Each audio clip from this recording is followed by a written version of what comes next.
Bonjour tout le monde, bienvenue à ce nouveau rendez-vous de Folie douce. Ici Yvan Bugeaud. Dans quelques minutes, je reçois mes premières invitées qui sont Lucie Lalonde et Sonia Lauzon. On vient nous parler de la ressource Impact, une ressource à découvrir, qu'on va apprendre à mieux découvrir justement dans quelques instants.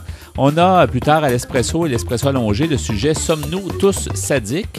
En début de deuxième demi, nous recevons Marie-France Demers, pharmacienne, avec qui nous allons mieux connaître justement les médicaments en santé mentale. Alors, on va faire un peu le point sur cette question-là. Tout ça dans la prochaine heure de Folie douce. On a bien sûr des chansons. Et la première est de Gaétan Essiambre. Elle s'intitule « À l'arrière de ma maison ». Bienvenue à Folie douce.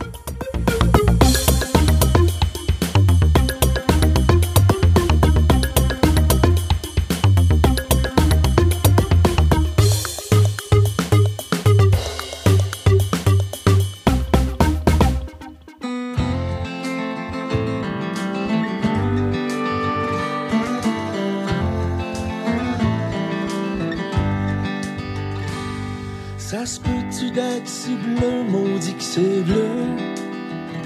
La mer qui chatouille le ciel devant nous deux.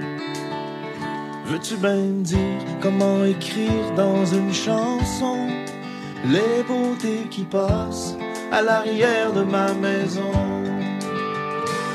Ça se peut-tu d'être si vert, maudit que c'est vert?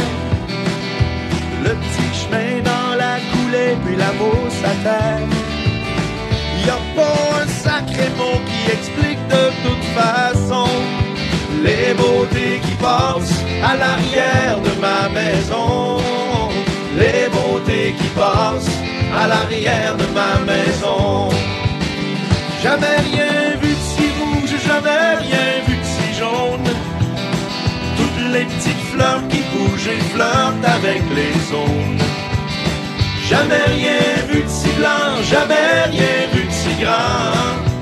Autant mon état, de toujours une couleur pour réveiller mon cœur d'enfant.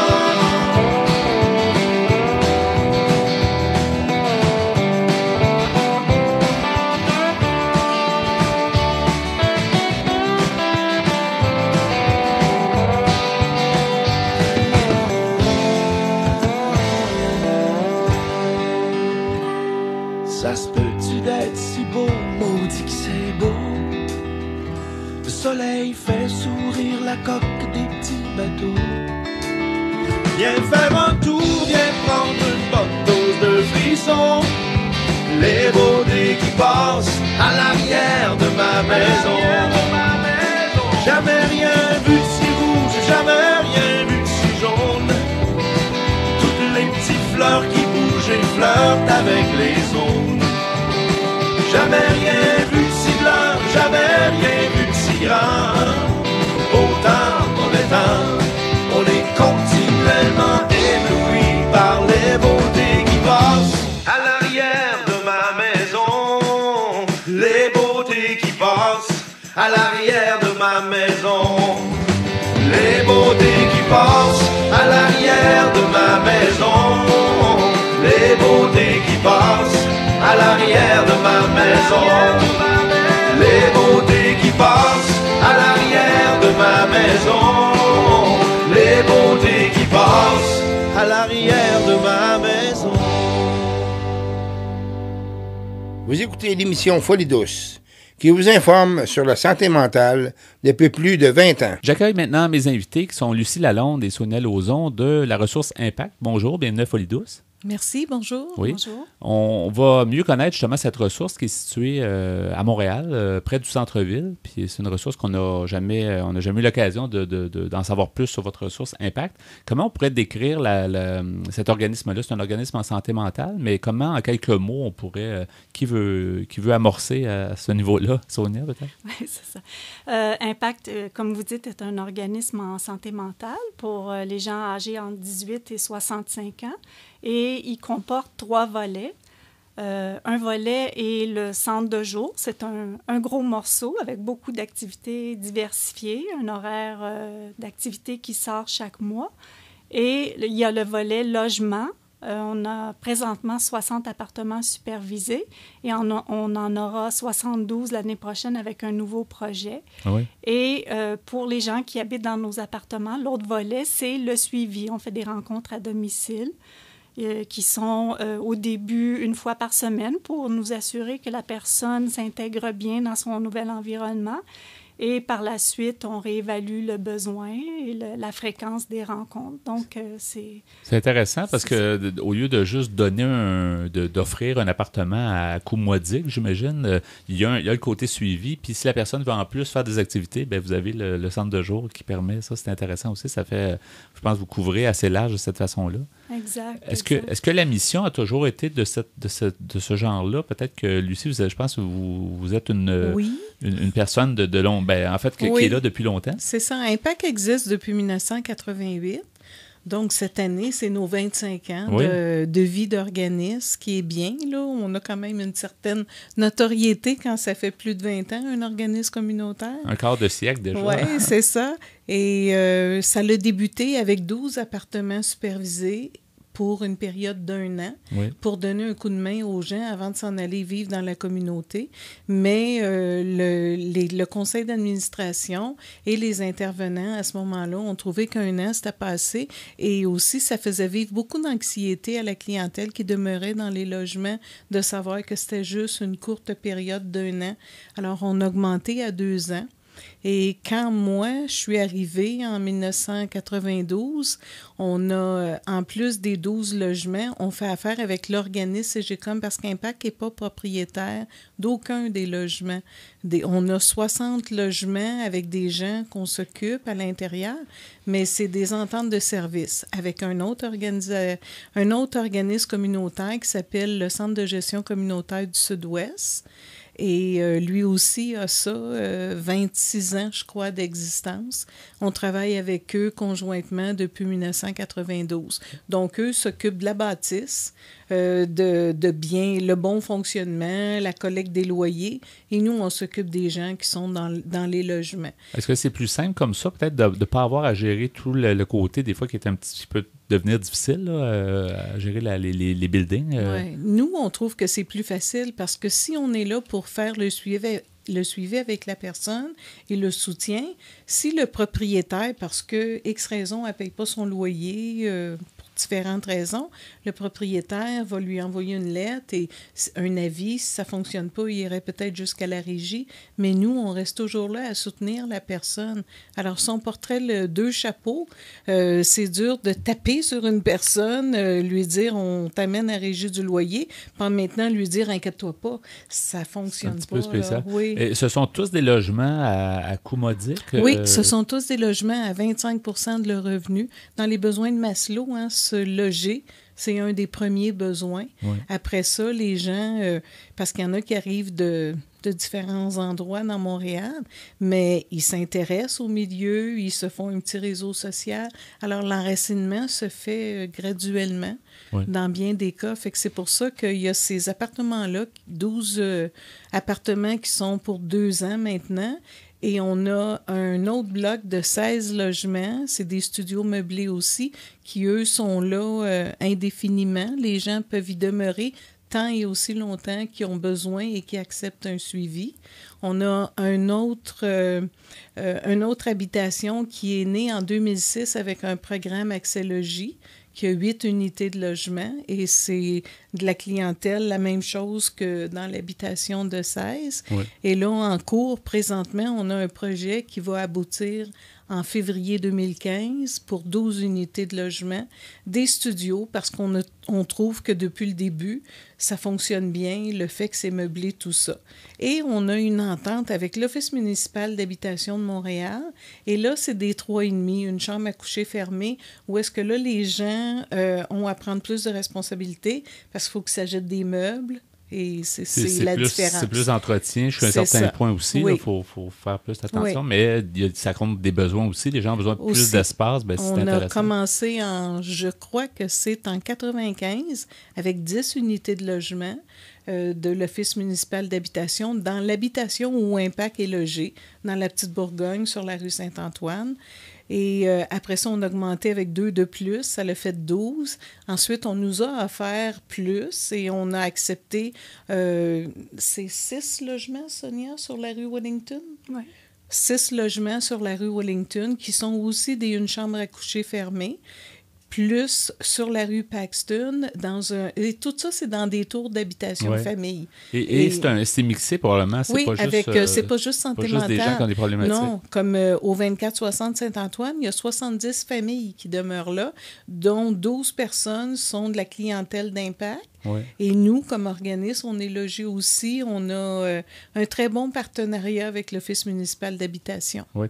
Sonia Lauzon, donc vous êtes coordonnatrice, en fait, au niveau de l'organisme lui-même. Quand on parle du centre de jour, là, on a un beau volet qui est quand même intéressant, mais le centre de jour, est-ce que la majorité des gens qui habitent dans le volet logement, est-ce que c'est eux qui fréquentent le centre de jour ou si c'est d'autres personnes? Certains fréquentent, mais pas tous. Et on n'oblige pas les gens à venir au centre de jour. On peut les encourager.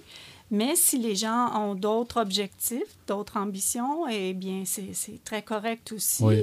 S'ils veulent travailler, faire du bénévolat, c'est parfait. Et il y a les gens de la communauté aussi qui peuvent venir au centre de jour. Le centre de jour n'est pas réservé aux gens qui habitent dans les logements. Il faut seulement avoir eu ou avoir une certaine problématique en santé mentale pour pouvoir participer en fait aux activités. Oui. C'est la seule exigence. On a environ 110, 115 personnes dans notre clientèle pour le centre de jour. Et quel type d'activité, à quoi ça peut ressembler justement un mois type? Vous me disiez, j'ai eu l'occasion de le voir parce que j'avais la chance d'aller vous voir de façon régulière pour des ateliers Folie douce pendant un certain nombre de semaines. J'ai bien apprécié la clientèle qui était là, mais j'ai vu aussi qu'ils avaient un horaire mensuel, qui est très invitant aussi, coloré avec plusieurs activités, mais ça ressemble à quoi un mois type? Il y a beaucoup de choses.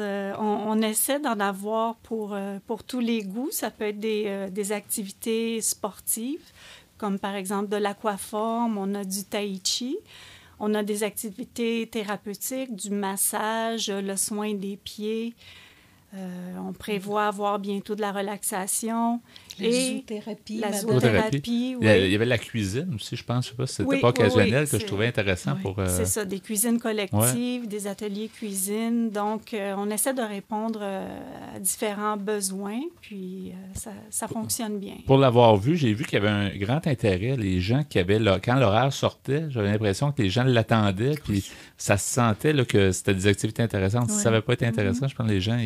J'avais l'impression que c'était vraiment attendu. Puis bon, qu'est-ce qui se passe ce mois-ci? On a telle sortie, telle chose. Puis, mais il faut dire que dans le domaine de la santé mentale, si on ne brise pas l'isolement, je pense que c'est une grosse problématique. Je pense qu'à travers les années, vous deux, ça fait quand même longtemps que vous êtes impliqués au niveau de l'organisme, je pense. C'est ça. Donc, qu'est-ce qu'on peut dire là-dessus au niveau de l'importance, justement, de créer de la socialisation puis d'aider les gens? C'est très important parce que c'est comme un groupe qui vont s'entraider en dehors des heures d'ouverture de l'organisme. Et ça, c'est important. Quand quelqu'un ne va pas bien, si elle a parmi la clientèle un ami, c'est sûr que cet ami-là, encore quelqu'un m'en parlait il n'y a pas longtemps, il veillait sur une autre personne parce qu'elle était fragile de ce temps-ci. Alors, ça crée ce réseau-là et ce soutien-là. Avez-vous encouragé ça? Parce que je ne l'ai pas vu dans tous les organismes, ce genre d'entraide-là. Puis chez vous, on le sent que les gens disent je vais l'appeler ou je ne l'ai pas appelé. On a l'impression qu'ils sont très proches, puis c'est pas partout que c'est comme ça. Je ne sais pas si... Excuse-moi, je vais te laisser aller. On a une clientèle qui est régulière. On en a plusieurs qui est régulière depuis plusieurs années. Et effectivement, il y a des liens qui se développent. Puis... ce sont des gens qui sont tolérants, qui ne jugent pas les autres, qui comprennent la condition des autres. Donc, en général, ça se passe très bien, puis les gens ont une belle relation. Oui. Est-ce que c'est la ressource Impact, donc, moi, ce que j'ai connu d'Impact, je pense que vos bureaux sont sur Saint-Antoine, c'est ça? Près d'Atwater, en fait, sur oui, Saint-Antoine. Entre Atwater et Vinette, on est proche de 2 bouches de métro, fait que on peut venir facilement chez nous. Est-ce que ce secteur-là, vous êtes là quand même depuis 25 ans dans le secteur, mais est-ce que le secteur est, comment on peut le définir aussi, c'est la Petite Bourgogne? Est-ce que on appelle ça encore? C'est toujours la Petite Bourgogne. C'est plus connu depuis peut-être 5-6 ans parce qu'avec le développement du Griffintown, on est quand même plus connu dans la Petite Bourgogne, mais la Petite Bourgogne a toujours été un endroit où est-ce que les organismes vont quand même se soutenir. Il y a une coalition qui existe, où est-ce que tous les organismes sont sur cette table de concertation-là, avec aussi les gens qui demeurent dans la Petite Bourgogne. Donc, il y a toujours eu un intérêt, une volonté à aider les gens. Puis, parce que c'est quand même... il y a beaucoup de services parce que les gens en ont beaucoup besoin aussi. Est-ce qu'il y a assez de services? Est-ce que vous croyez que le secteur est assez bien... on parle de certains secteurs comme Pointe-aux-Trembles ou ailleurs où il y a beaucoup d'organismes. Est-ce qu'il y en a assez dans la Petite Bourgogne? Oui. Ce qui manque, c'est surtout du logement en tant que tel. Autant dans la Petite Bourgogne que le Sud-Ouest. Il n'y en a pas tant que ça, du logement à 25% des revenus. Et là, on rentre dans la politique avec le fédéral qui ne subvient plus aux besoins. C'est un gros plus parce que d'avoir un quart de ses revenus qui passent en logement, ça laisse une bonne marge de manœuvre pour les autres dépenses. On vit moins de précarité à ce moment-là. Qu'est-ce qu'on peut se souhaiter dans les prochaines années au niveau de la santé mentale? C'est une question un peu grande, mais on a quelques temps pour y répondre. Qu'est-ce qu'on peut se souhaiter pour améliorer peut-être les services en santé mentale de façon générale? Est-ce que vous trouvez que votre apport...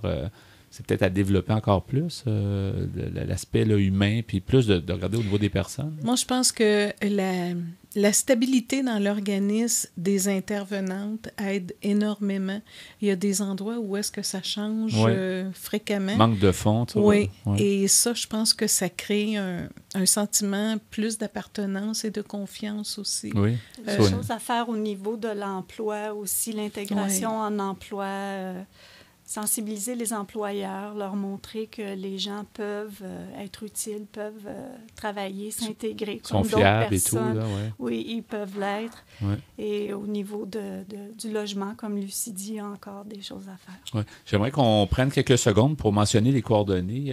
C'est intéressant, ça nous a fait découvrir un petit peu plus ce que c'est Impact, mais les gens qui veulent en savoir plus ou peut-être participer à certaines de vos activités, il faudrait voir. Mais comment on peut vous rejoindre? Est-ce qu'il y a un site web qu'on peut donner? Oui, notre site web, c'est le www.impactsantémentale.org. D'accord. Et ils peuvent prendre rendez-vous pour le centre de jour pour visiter auprès de Myriam. En téléphonant au 514-939-3132 entre 9h et 17h. Quand on parle de logement, je me dis qu'il y a une liste d'attente pour les gens qui ont besoin de... Il faut vraiment s'inscrire. Et ça, c'est la même chose. C'est le même numéro, 514-939-3132. Et il demande à parler à Lucie Lalonde. Et j'explique comment ça fonctionne. Je peux même donner une liste de ressources autres pour leur dire de mettre leur nom à plusieurs endroits pour se donner plus de chances. Exactement. Et puis, depuis janvier passé, on a ouvert un groupe. C'est un groupe d'entraide qui s'appelle... ils se sont nommés les Sans-Voix. C'est un groupe d'entendeurs de voix. Alors, si jamais quelqu'un est intéressé, ils ont juste à me contacter parce que je me trouve à être la personne là, qui prend les noms, les inscriptions. J'ai un petit formulaire d'accueil à faire remplir. Le seul critère exigé, c'est d'entendre des voix présentement. Un des rares groupes de ce genre-là. C'est le deuxième groupe, en tout cas, que je sache à Montréal. Je sais qu'il y a un autre organisme d'ici 1 an qui parle d'ouvrir ce genre de groupe-là, mais c'est vraiment les gens entre eux. C'est des petits groupes. Et on invite les gens à vous contacter s'ils en ont besoin. Merci beaucoup. Donc, Lucie Lalonde et Sonia Lauzon, merci d'avoir été des nôtres. Avec plaisir. Bonne continuité avec Impact. Oui, je voudrais juste rajouter que les gens chez nous ont beaucoup apprécié les rencontres qu'ils ont eues avec Folie Douce le vendredi. Oui, pareillement, c'est la même chose pour moi. Merci beaucoup. Merci. Au revoir.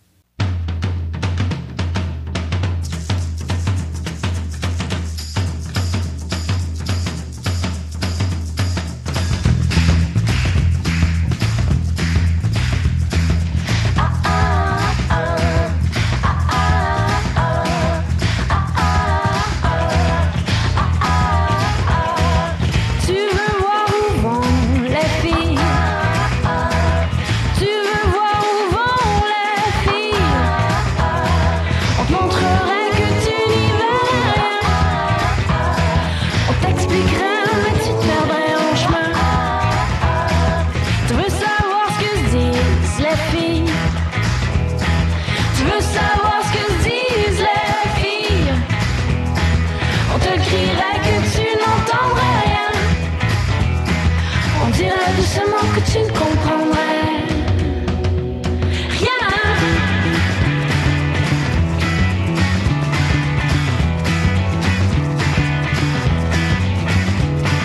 Tu comprends pourquoi elles pleurent les filles. Tu comprends pourquoi elles pleurent les filles. On te l'a dit si souvent mon cœur, mais tu t'en es moqué. Te disant de toute façon et puis c'est bien trop compliqué. Tu comprends pourquoi elle te quitte les filles. Tu comprends pourquoi elle te quitte les filles. Elle te montre, elle t'explique doucement en criant. Elles te font un dessin mais jamais tu n'y comprends rien.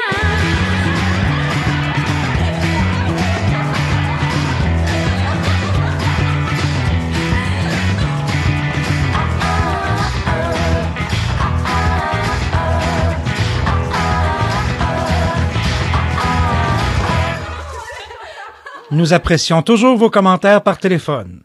Composez le 514-990-9604 dans le 514-990-9604.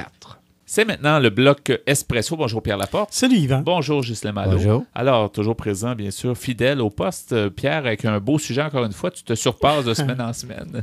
Cette semaine, un sujet qui nous fait un petit peu réagir. Sommes-nous tous sadiques? Qu'est-ce que tu faisais par là? Est-ce que ça va nous faire mal? Là, tu vas voir. Mais toi, peut-être que tu aimes ça, je ne sais pas. On fait un pas derrière. Tu es peut-être masochiste, je ne sais pas. Non, pas nécessairement. Mais en tout cas, certains spécialistes, certains psychologues croient et psychiatres croient que oui, nous serions tous sadiques à plus ou moindre degré. Ah oui. Je vais vous lire quelques passages d'un article qui a été écrit par Mme Pascale Schenck, qui est journaliste et écrivain française. Elle nous dit « Bien adaptés en société, certains individus se délectent plus que la moyenne des souffrances qu'ils infligent. Oui, les sadiques sont bien parmi nous. » Une étude menée par les docteurs Delroy Paulus et Erin Buckles, professeurs et chercheurs en psychologie à l'Université de Colombie-Britannique, a permis d'établir que certains individus apparemment adaptés en société étaient animés de pulsions sadiques. Sans être ce qu'on appelle des serial killers, des tueurs en série ou des déviants sexuels, ces individus se délectent davantage que d'autres lorsqu'ils font souffrir quelqu'un. On peut alors parler là d'un sadisme ordinaire, c'est-à-dire du type de celui qui, par pur plaisir, pousse certains ados, par exemple, à harceler une victime sur Internet ou des employés de bureau à se moquer quotidiennement d'un collègue timide. Donc, ça rentrerait dans le sadisme jusqu'à ce point-là. Là. Oui, parce que ça peut être du sadisme moral. On n'a pas besoin de frapper vraiment, on n'a pas besoin que ce soit physique vraiment. Est-ce qu'il y a une différence entre être un sadique et ce qu'on appelle un sociopathe à la base? Sociopathe, je pense que c'est encore plus grave. Ça, c'est des gens qui vont...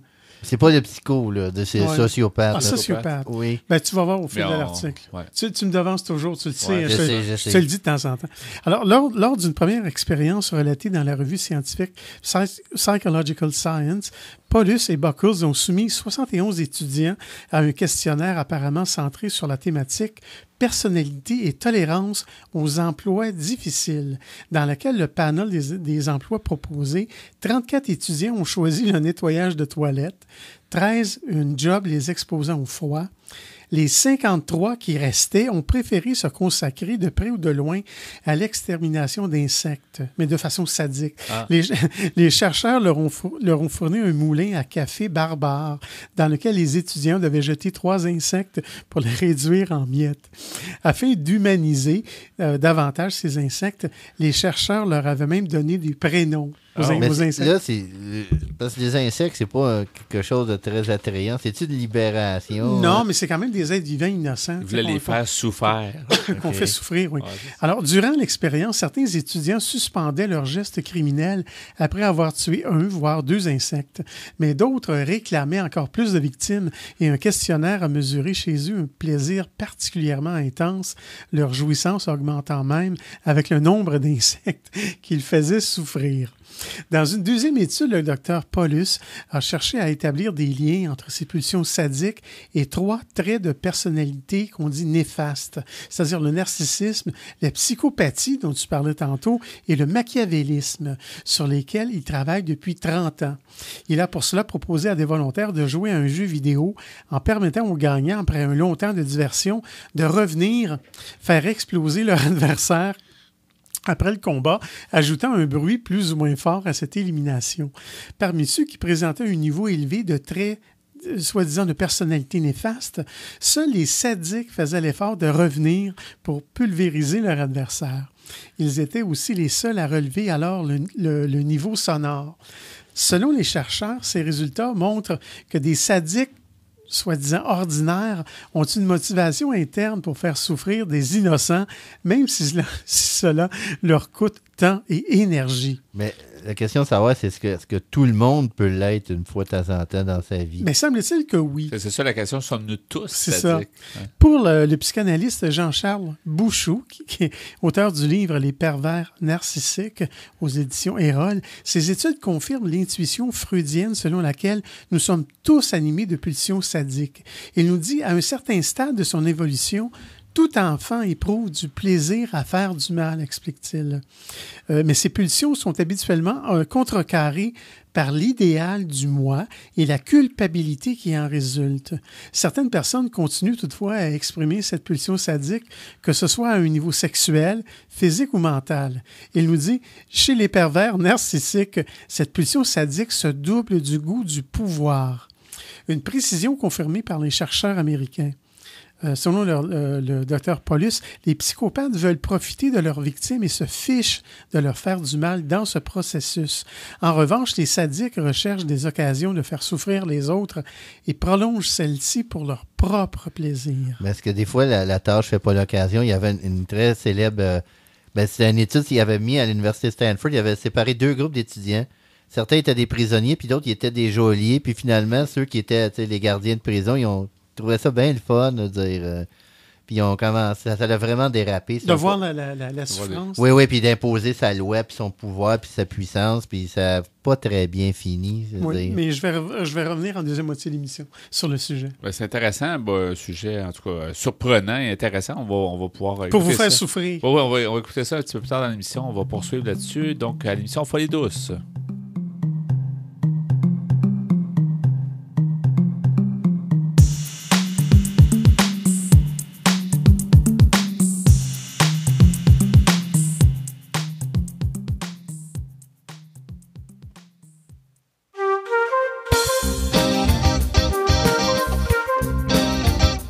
À venir dans l'émission Folie douce, notre invitée est Marie-France Demers, pharmacienne. Nous en saurons plus avec elle sur les médicaments en santé mentale. À l'Espresso allongé, nous poursuivons avec le sujet « Sommes-nous tous sadiques ?» Vous entendrez aussi en chanson « Le jour se lève » de Marc Dupré et « Ensemble » de Paul Demers. Vous souhaitez réagir au propos de l'émission, vous désirez participer à Folie douce, vous avez des suggestions, écrivez-nous par courriel à l'adresse foliedouce@antenne.qc.ca ou téléphonez-nous au 514-990-9604. Vous écoutez Folie douce, l'émission hebdomadaire qui démystifie les problématiques de santé mentale depuis plus de 20 ans. De retour au micro dans quelques instants.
Bien, je suis en compagnie de mon invité, qu'on rejoint à Québec, Marie-France Demers. Bonjour, Mme Demers. Bienvenue à l'émission Folie douce. Bonjour, M. Bugeaud. Bonjour, bienvenue chez nous. Alors, vous êtes donc pharmacienne à l'Institut universitaire en santé mentale de Québec.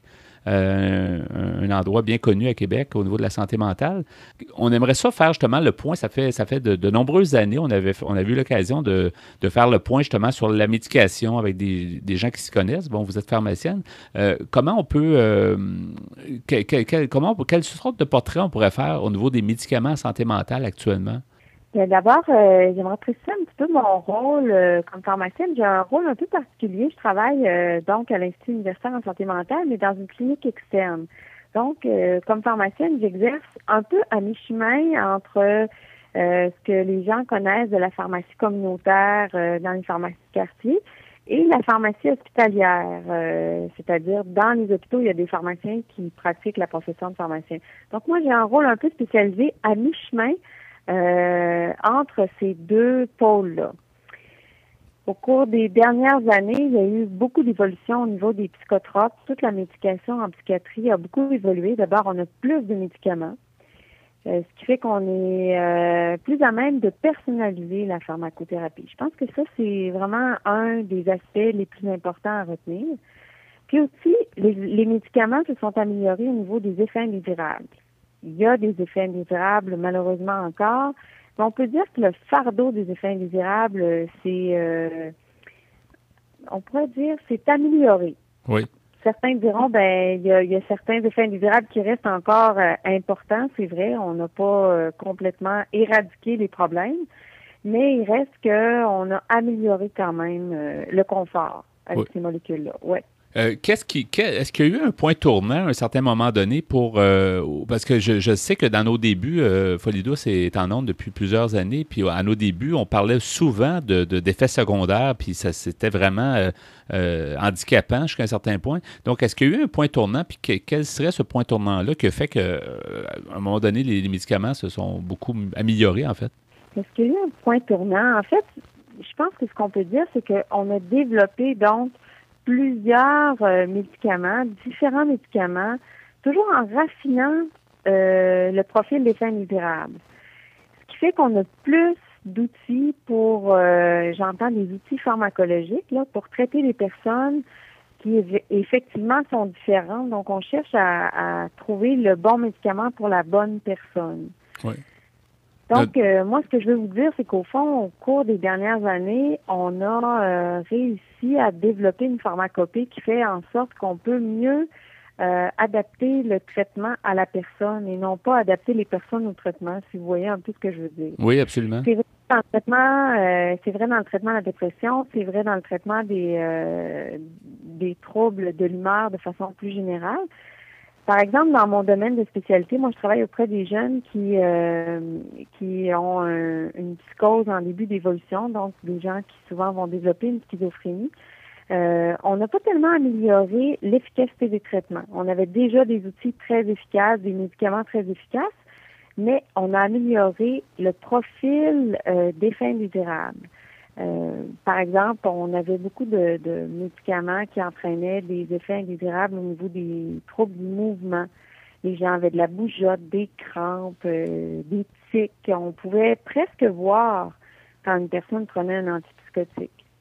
Or, aujourd'hui, on peut moins voir ça. Bon, certains diront, par contre, il y a des effets indésirables différents qui se sont développés davantage, notamment, il y a du gain de poids, des risques au niveau des perturbations au niveau du cholestérol, de la glycémie. Tout ça n'est pas simple. On a amélioré des choses et certains autres aspects qui se sont un peu détériorés. Chose certaine, en tout cas, il faut être exigeant à l'égard des traitements. On a plus de médicaments, encore une fois, puis on peut être à la recherche d'un médicament qui nous convient vraiment. Est-ce que les périodes de prise de médicaments, est-ce qu'elles ont été modifiées aussi c'est parce que souvent on a l'impression qu'il y a plusieurs personnes, ça dépend toujours des problématiques. Il y a certaines problématiques où les gens ont beaucoup de médications à prendre et sur une longue période. Est-ce que ça a évolué avec le temps? Vous voulez dire, est-ce qu'on prend, par exemple, quand on a un diagnostic, est-ce qu'on doit prendre une médication à vie? Par exemple, oui. Est-ce que ça il y a eu une réduction du temps de prise de médicaments avec l'évolution des médicaments en soi? Bien, chose certaine, en tout cas, on a une vision beaucoup plus juste, je pense, ou en tout cas, où on place le médicament dans un endroit plus adapté. C'est-à-dire que le médicament n'est pas le seul outil qui peut aider dans les psychopathologies. C'est un des outils. Il doit être au service, en fait, des autres approches. Par exemple, comme pharmacienne, je crois que je passerais à côté de mon rôle si j'arrivais pas à faire en sorte que le médicament soit bien adapté pour une personne, pour qu'elle soit disponible à s'engager dans une psychothérapie, notamment dans le traitement des psychoses. Ça dépend un peu du type de psychopathologie, du type de sévérité aussi de la maladie qu'on a présentée. Je crois qu'il faut être proactif et c'est vraiment le message que je souhaite que les gens retiennent. Il faut être proactif comme personne qui reçoit un médicament, comme famille aussi qui accompagne une personne qui reçoit un médicament. Poser des questions, savoir quelles sont les cibles qu'on vise à traiter, dans quel délai on attend les avantages de ce médicament-là. Qu'est-ce qu'on cherche à prévenir quand on maintient au long cours une médication? Et quels sont les inconvénients? Et est-ce qu'on est capable de faire la balance, donc, entre les avantages de prendre les médicaments, les inconvénients de les prendre, et aussi quels sont les inconvénients, ou quels seraient les inconvénients de ne pas prendre les médicaments, et tout ça en perspective aussi de ce que pourraient être les avantages de ne pas prendre les médicaments. Alors, vous voyez un peu ce que je veux dire? Oui. Il faut que les gens soient capables de bien identifier pourquoi ils prennent les médicaments, d'avoir le soutien aussi, parce que ça prend du courage maintenir un traitement. Et ça, on oublie ça. Parfois, on dit, les gens qui prennent des psychotropes ont tendance à arrêter leur traitement plus facilement que les gens qui souffrent d'une maladie physique. Or, la vérité, c'est que souvent, c'est aussi difficile pour quelqu'un qui souffre d'un diabète ou d'une hypertension de maintenir un traitement long cours que de quelqu'un qui souffre d'un traitement en psychiatrie. Oui, ça prend une volonté, puis c'est ça, une discipline aussi pour vouloir s'en sortir, en fait. Puis comme vous le dites si bien, je pense que quand c'est jumelé avec d'autres approches, ça peut que faire que d'aider la personne à mieux se rétablir, finalement. C'est ça. Alors, les médicaments, peut-être les gens ont la perception parfois que quand on rencontre une équipe médicale, tout ce que cette équipe-là cherche, c'est à convaincre la personne de prendre un médicament. Je pense que ça, s'il y a quelque chose qui a changé, c'est un peu ça. Oui, dans certaines psychopathologies, le médicament demeure un outil incontournable vers le rétablissement, mais c'est pas le seul. Et souvent, il doit donc être associé à d'autres approches et surtout ne pas nuire. Donc, il faut bien ajuster le traitement. Il faut être exigeant, j'oserais dire. Il faut être exigeant à l'égard des médicaments, de l'ajustement de la pharmacothérapie. Et c'est ça, vous êtes là pour collaborer, dans le fond, avec les personnes, pour que plus on va vous poser des questions et on va s'intéresser, je pense que c'est votre rôle aussi d'aider les personnes à mieux comprendre et à mieux peut-être avoir ce qui leur convient, finalement. Oui. C'est vrai pour le pharmacien, c'est vrai aussi pour l'infirmière, mais il faut exiger aussi de toutes les personnes impliquées. Donc, il faut que le travailleur social, le psychologue s'intéresse à ces aspects-là. Il faut que les parents aussi soient en soutien. Madame Demers, vous êtes donc pharmacienne au niveau de la santé mentale, principalement. Est-ce que ça a toujours été le cas et pourquoi avoir choisi particulièrement la santé mentale? Ah, c'est une belle question.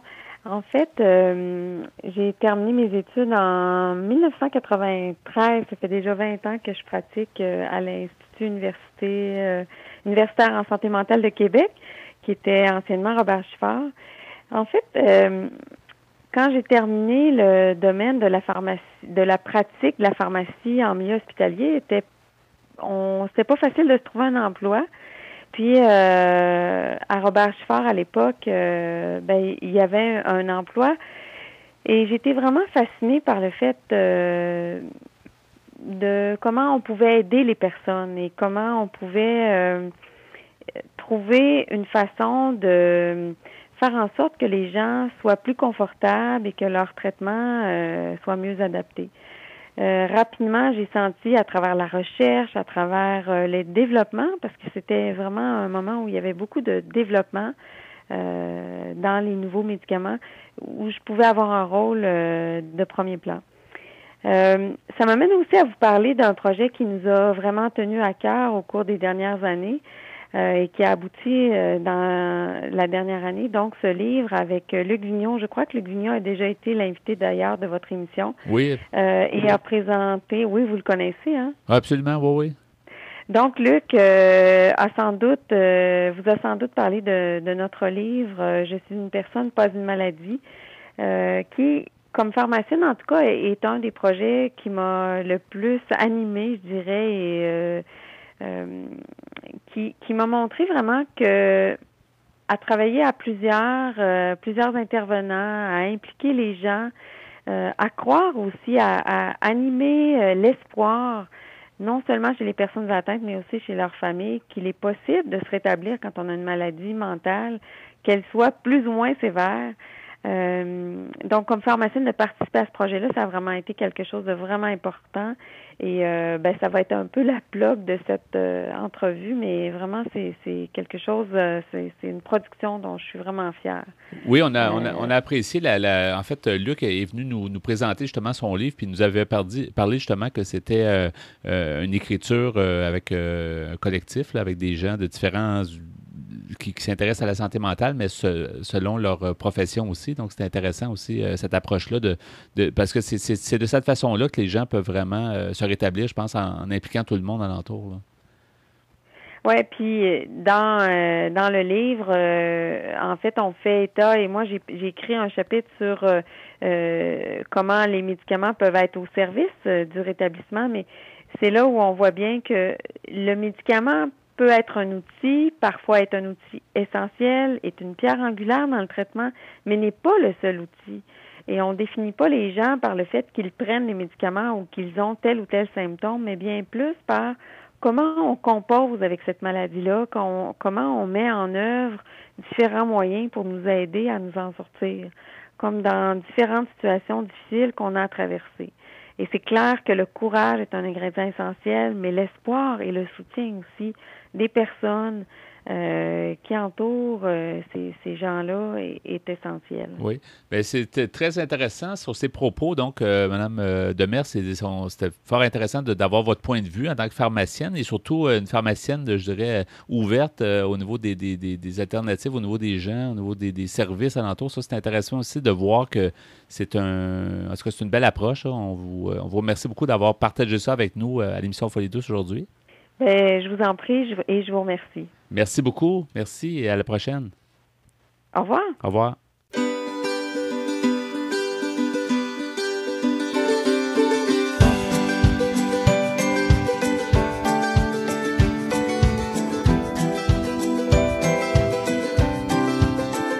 Le jour se lève, oh, je viens cueillir la rosée sur tes lèvres. T'es comme un rêve, oh, comme le soleil sur l'hiver qui s'achève. C'est toi mon pays chaud, oh, le jour se lève, oh, je sens courir ta beauté sous mes doigts. T'es comme un rêve, oh, tombé du ciel quand mon cœur avait froid. Le plus grand des cadeaux.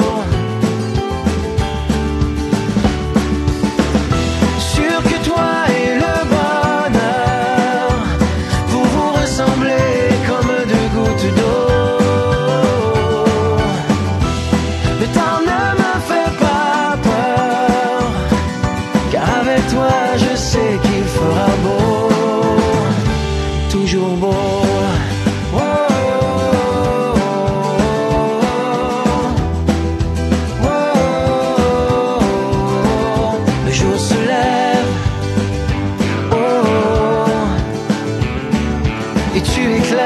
toutes les heures de ma vie. T'es comme un rêve, oh, oh, oh, que l'amour vient déposer dans ma nuit. T'as ouvert les rideaux.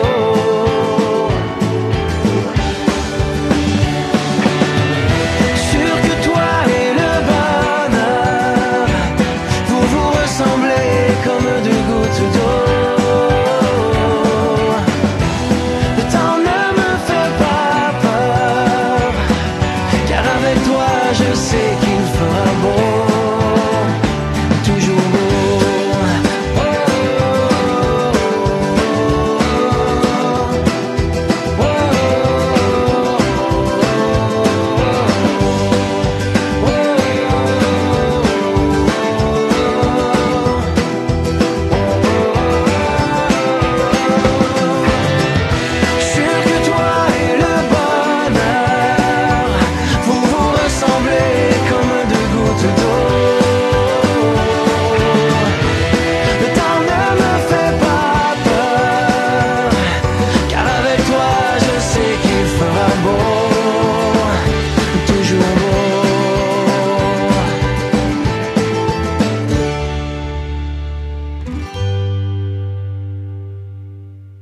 Folie douce est disponible pour écoute sur YouTube. Cliquez le lien sur notre site web antenne.qc.ca. De retour au micro à Folie douce, qui vous renseigne sur les difficultés émotionnelles. Tel que promis, donc au bloc Espresso allongé, Pierre Laporte ici présent, ainsi que Ghislain Malo. Oui, frappe-nous pas avec une chaise, Pierre, oui, téléphone. On continue sur le même sujet. Je te fais souffrir moralement. Okay. Ouais. Sommes-nous tous sadiques? C'est ça ton sujet? Oui, c'était la question. Et je vais vous lire maintenant quelques passages d'un article qui a été écrit par Mme Jessica Xavier, qui est journaliste, et elle nous cite un psychanalyste qui s'appelle Gérard Bonnet. Alors, celui-ci répond à la question « Sommes-nous tous sadiques ?» Et celui-ci nous dit « Le sadisme est une tendance présente en tout le monde. Nous avons tous une tendance sadique originelle qui prend différentes formes en grandissant. »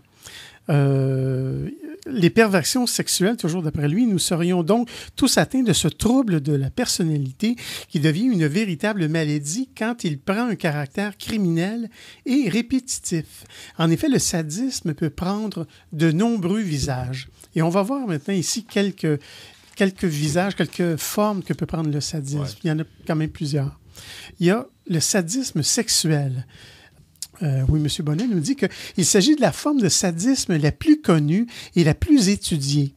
Le sadisme sexuel correspond à un besoin de douleur dans la sexualité.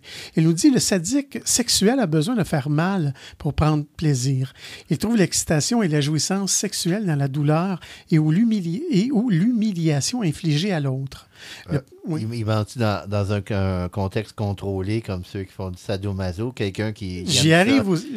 Comme il aime ça brutaliser quelqu'un. J'y arrive au sadomaso. Okay. Tu me défenses toujours. Okay. Dans le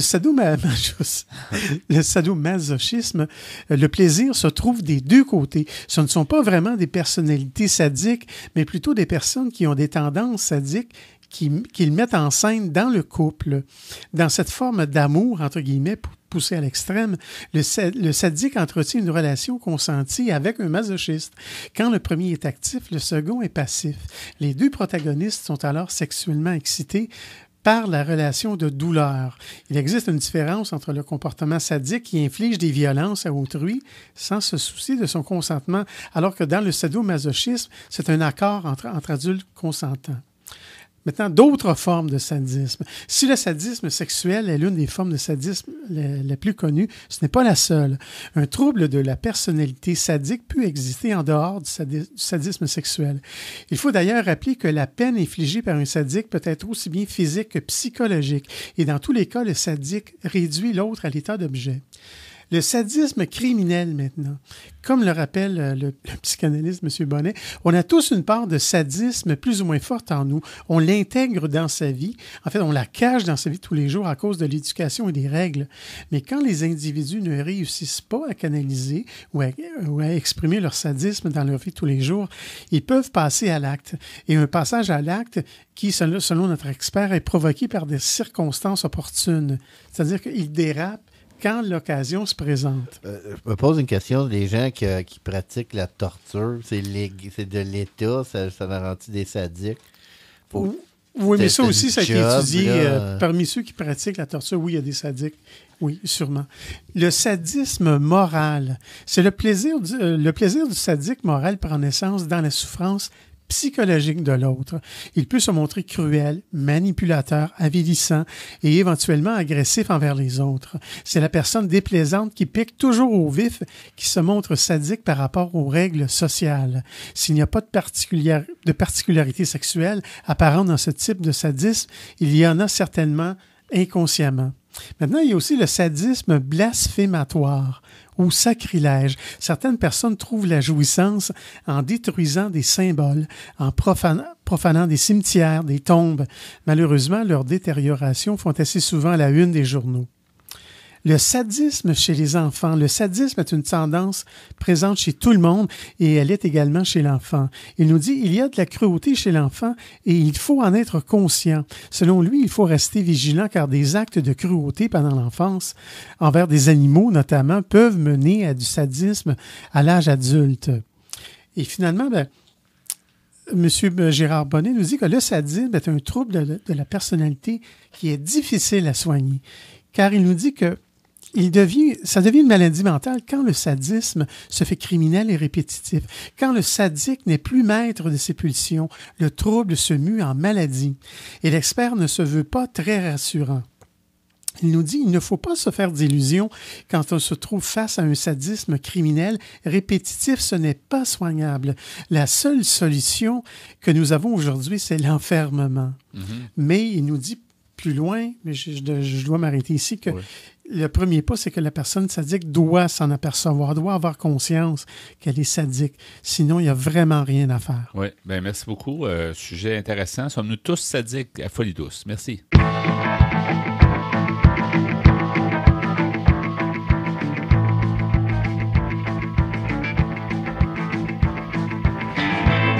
M'entraîne et tout s'enchaîne, parfois on se perd tout un chacun, parfois on se retrouve ensemble. Et tous ensemble on se ressemble, on se rassemble, on se surprend. En se lamentant on veut comprendre, sans se plaindre, sans ressentiment.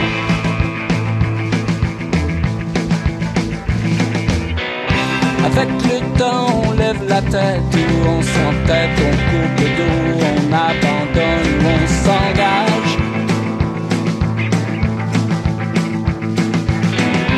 Pour l'amour et pour maintenant, je suis le coup, je gagne du temps. Je vis maintenant, je t'accompagne jusqu'au bout de l'océan.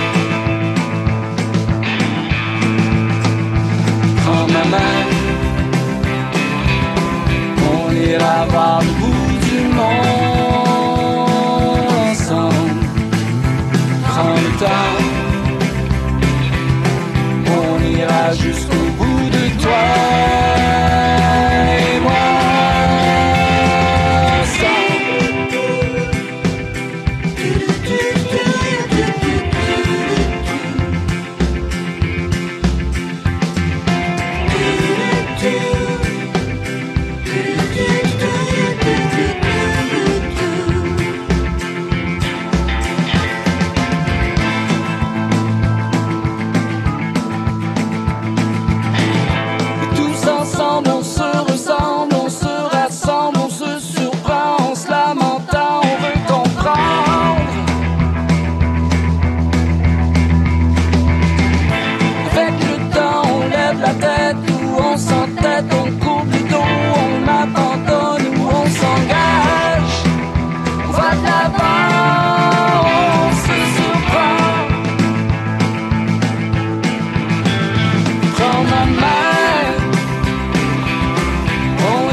Vous voulez mieux nous connaître et communiquer avec nous? Visitez notre site Internet au www.antenne.qc.ca. antenne.qc.ca. Pour terminer ce rendez-vous de Folie douce, alors Ghislain Malo à ma compagnie, ainsi que Pierre Laporte, pas trop loin. Alors, on va parler du choix musical de l'émission, les chansons qu'on vous a fait entendre au cours de l'émission. On a écouté en début d'émission À l'arrière de ma maison. De Gaétan Essiambre. Oui, on a entendu Les filles. De Amélie. En deuxième demi, on a eu l'occasion d'entendre Le jour se lève. De Marc Dupré. Et à l'instant, Ensemble. De Paul Demers. Merci beaucoup pour votre choix musical. À toi et à Pierre. Donc, Pierre, la mise en onde également, merci beaucoup. Salut, Yvan. Pierre Laporte. Donc, merci pour tes deux blocs qui traitaient du même sujet. Sommes-nous tous sadiques? Ça va qu'on lit un peu. On a pu y répondre. On a pu voir qu'il y a plusieurs facettes dans le sadisme. C'est pas aussi facile à définir, en fait, qu'on pourrait le penser. Merci beaucoup pour tout ça. Et merci à nos invités, notre pharmacienne Marie-France Demers, en fait, qui nous a aidé à mieux comprendre les médicaments en santé mentale actuels. Donc, on a vraiment plus fait le portrait de la situation actuellement. Et en début d'émission, on avait nos invités de Impact, Lucie Lalonde et Sonia Lauzon, tout ce beau monde-là. Donc, pour cette semaine de Folie douce, c'est Yvan Bugeaud à l'animation. Bonne semaine et à la prochaine Folie douce. Au revoir.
Pop